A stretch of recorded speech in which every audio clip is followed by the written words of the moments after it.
संक्षिप्त मार्कंडेय पुराण से आज आपके सामने 23वां भाग प्रस्तुत कर रहा हूँ। राजन, मेरी माता और बहन को भी ऐसी प्रसन्नता नहीं प्राप्त हुई जैसी कि मुनियों की रक्षा के लिए पुत्र का वध सुनकर मुझे हुई है।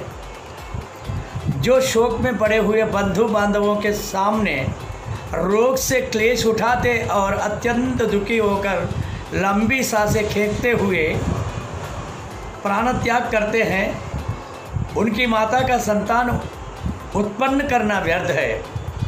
जो गौ और ब्राह्मणों की रक्षा में तत्पर हो, रणभूमि में निर्भयतापूर्वक युद्ध करते हुए शस्त्रों से आहत होकर मृत्यु को प्राप्त होते हैं, वे ही इस पृथ्वी पर धन्य मनुष्य हैं। जो याजकों, मित्रों तथा शत्रुओं से कभी विमुख नहीं होता, उसी से पिता वस्तुतः पुत्रवान होता है और माता उसी के कारण वीर पुत्र की जननी मानी जाती है।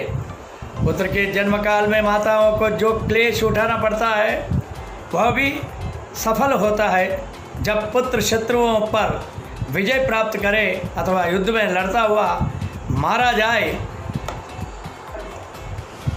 तदनंतर राजा शत्रुजित ने अपना पुत्र वधु मदालसा का दाह संस्कार किया और नगर से बाहर निकलकर पुत्र को जलांजलि दी। तालकेतु फिर यमुना जल से निकलकर राजकुमार के पास गया और प्रेम पूर्वक मीठी वाणी में बोला, राजकुमार, अब तुम जाओ, तुमने मुझे कृतार्थ कर दिया। तुम जो यहाँ अविचल भाव से खड़े रहे, इससे मैंने बहुत दिनों की अपनी अभिलाषा पूरी कर ली। मुझे महात्मा वरुण की प्रसन्नता के लिए वारुण यज्ञ का अनुष्ठान करने की बहुत दिनों से अभिलाषा थी। वह सब कार्य अब मैंने पूरा कर लिया।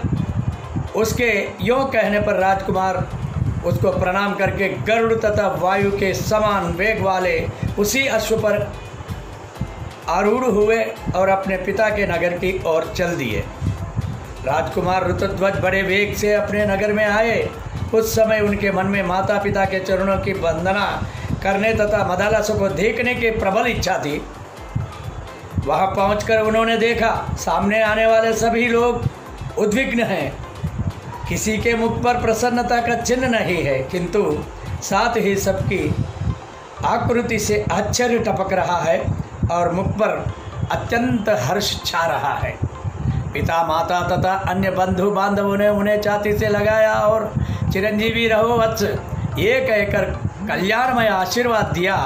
राजकुमार भी सबको प्रणाम करके आश्चर्य मग्न हो पूछने लगे, ये क्या बात है? पिता से पूछने पर उन्होंने बीती हुई सारी बातें बताई, कह सुनाई। अपनी मनोरमा भार्या मदालसा की मृत्यु की समाचार सुनकर तथा माता पिता को सामने खड़ा देख वे लज्जा और शोक के समुद्र में डूब गए और मन ही मन सोचने लगे, हाय, उस साध्वी बाला ने मेरी मृत्यु की बात सुनकर प्राण त्याग दिए, फिर भी मैं जीवित क्यों हूँ? मुझ निष्ठुर को धिक्कार है। अहो, मैं क्रूर हूँ, अनार्य हूँ, जो मेरे ही लिए मृत्यु को प्राप्त हुई। उस मृगनयनी पत्नी के बिना मैं भी अत्यंत निर्दय होकर जी रहा हूँ। इसके बाद उन्होंने अपने मन के आवेग को रोका और मोह छोड़कर विचारना आरंभ किया। वह मर गई, इसलिए यदि मैं भी उसके निमित्त अपने प्राण त्याग दूँ तो इससे उस बेचारी का क्या उपकार हुआ? ये कार्य तो स्त्रियों के लिए ही प्रशंसनीय है। यदि बारंबार हा प्रिय कहकर दीन भाव से रोता हूँ तो ये भी मेरे लिए प्रशंसा का योग्य बात नहीं है। मेरा कर्तव्य तो है पिताजी की सेवा करना, यह जीवन उन्हीं के अधीन है, अतः मैं कैसे इसका त्याग कर सकता हूँ? किंतु आज से स्त्री संबंधी भोग का परित्याग कर देना मैं अपने लिए उचित समझता हूँ। यद्यपि इससे भी उस तन्मय जी का कोई उपकार नहीं होता, तथापि मुझको तो सर्वदा विषय भोग का त्याग ही करना उचित है। इससे उपकार अथवा अपकार कुछ भी नहीं होता। जिसने मेरे लिए प्राण तक त्याग दिया उसके लिए मेरा ये त्याग बहुत थोड़ा है। ऐसा निश्चय करके उन्होंने मदालसा के लिए जलांजलि दी और उसके बाद का कर्म पूरा करके इस प्रकार प्रतिज्ञा की।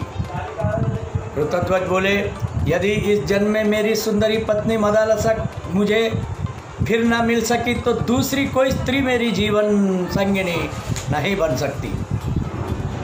मृग के समान विशाल नेत्रों वाली गंधर्व राजकुमारी मदालसा के अतिरिक्त अन्य किसी स्त्री के साथ मैं संभोग नहीं कर सकता।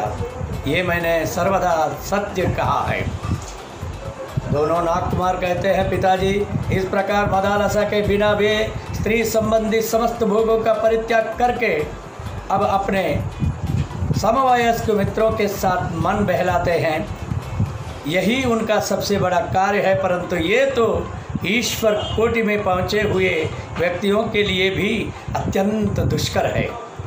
फिर अन्य लोगों की तो बात ही क्या है। नागराज अश्वतर बोले, पुत्रों, यदि किसी कार्य को असंभव मानकर मनुष्य उसके लिए उद्योग नहीं करेंगे तो उद्योग छोड़ने से उनकी भारी हानि होगी।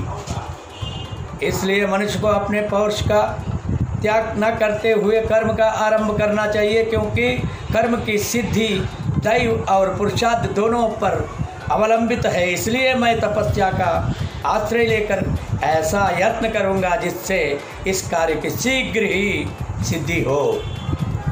यूँ कहकर नागराज अश्वतर हिमालय पर्वत के प्लक्षावतरण तीर्थ में जो सरस्वती का उद्गम स्थान है जाकर दुष्कर तपस्या करने लगे। वे तीनों समय स्नान करते और नियमित आहार पर रहते हुए सरस्वती देवी में मन लगाकर उत्तम वाणी में उनकी स्तुति करते थे।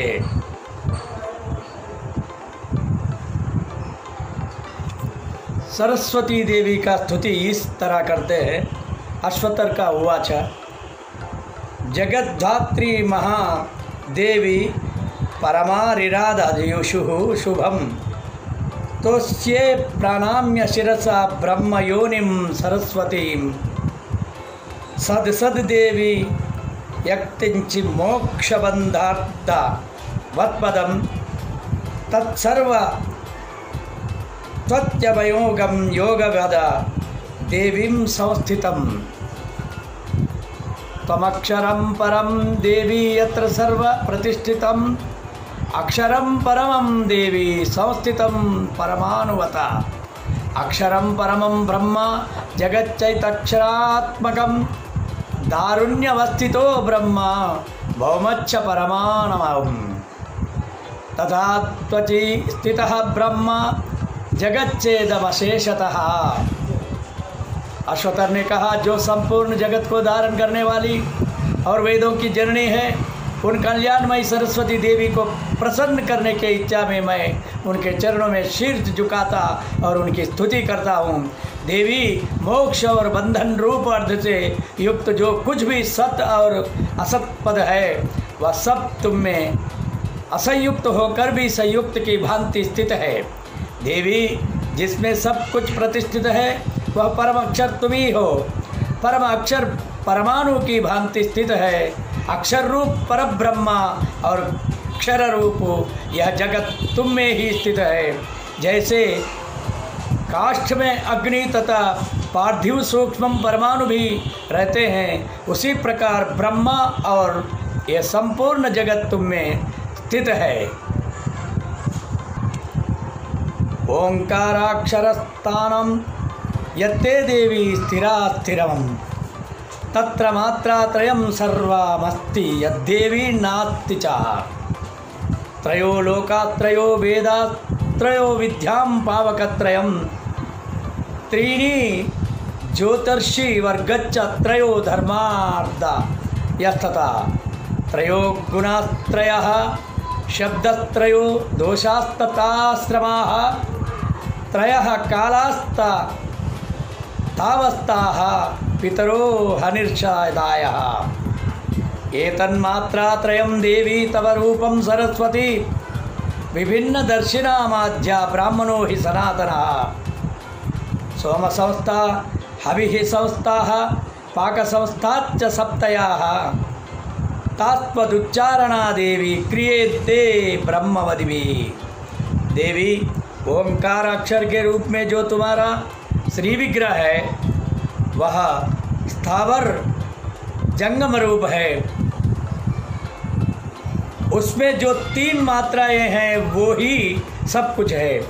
अस्ति नास्ति सत असत रूप से व्यवह्युत होने वाला जो कुछ भी है वह सब उन्हीं में स्थित है। 3 लोक, 3 वेद, 3 विद्याएं, 3 अग्नि, 3 ज्योति, धर्म आदि 3 वर्ग, 3 गुण, 3 शब्द, 3 दोष, 3 आश्रम, 3 काल, 3 अवस्थाएं, त्रिविधि, पितर, दिन रात और संध्या, ये सभी 3 मात्राओं के अंतर्गत है। देवी सरस्वती, इस प्रकार ये सब तुम्हारा ही स्वरूप है। भिन्न भिन्न प्रकार के दृष्टिकोण रखने वाले व्यक्तियों के लिए जो ब्रह्मा के आदि एवं सनातन स्वरूप भूत माता प्रकार की सोमयज्ञ संस्थाएँ हैं, 7 प्रकार की हविर्या यज्ञ तथा 7 प्रकार की पाकयज्ञ संस्थाएँ वेद में वर्णित हुई है। उन सब का अनुष्ठान ब्रह्मवादी पुरुष तुम्हारे अंगभूत मंत्रों के उच्चारण से ही करते हैं।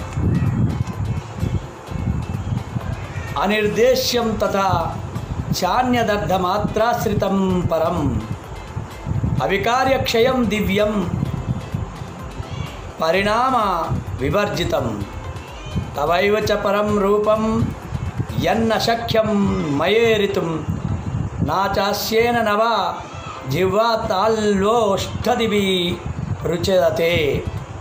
इंद्रोपि वसवो ब्रह्मा चंद्राकौ ज्योति रेवच विश्वावासम विश्वरूपम विश्वेशम परमेश्वरम।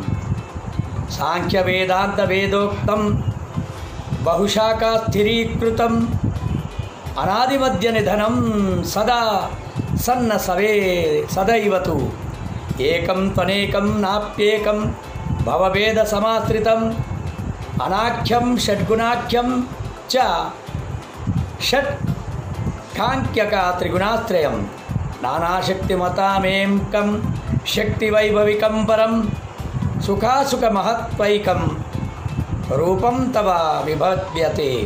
एवं देवी त्वचा व्याप्तं सकलं निष्कलं च यत् अद्वैतावस्थितं ब्रह्मा यच्च द्वैते व्यवस्थितम्। उक्त 3 मात्राओं से परे जो अर्धमात्रा के अच्युत बिंदु है उसका वाणी द्वारा निर्देश नहीं किया जा सकता। वह अविकारी अक्षय दिव्य तथा परिणाम शून्य है। देवी वह आपका ही स्वरूप है जिसका वर्णन मेरे द्वारा असंभव है। मुख, जीभ, तालु और ओठ आदि किसी भी स्थान से उसका उच्चारण नहीं हो सकता। इंद्र, वसु, ब्रह्मा, चंद्रमा, सूर्य और अग्नि भी वही है। वही संपूर्ण जगत का निवास स्थान, जगत स्वरूप, जगत का ईश्वर एवं परमेश्वर है। संख्या वेदांत और वेदों में उसी का प्रतिपादन हुआ है। अनेकों शाखाओं में उसी के स्वरूप का निश्चय किया गया है।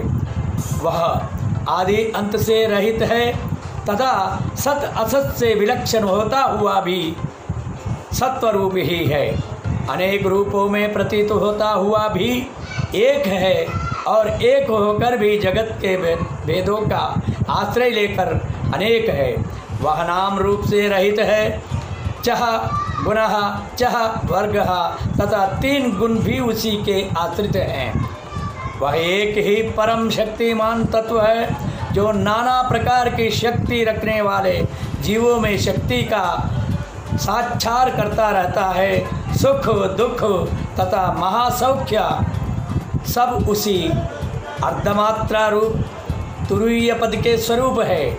इस प्रकार तीनों मात्राओं से अतीत जो तुरीय धाम रूप ब्रह्मा है वह तुम्ही ने अभिव्यक्त होता है, और इस तरह सकल निष्कल अद्वैतनिष्ठ तथा द्वैतनिष्ठ जो ब्रह्मा है वह भी तुमसे व्यास है। अपना चैनल को लाइक करो, शेयर करो, सब्सक्राइब करो।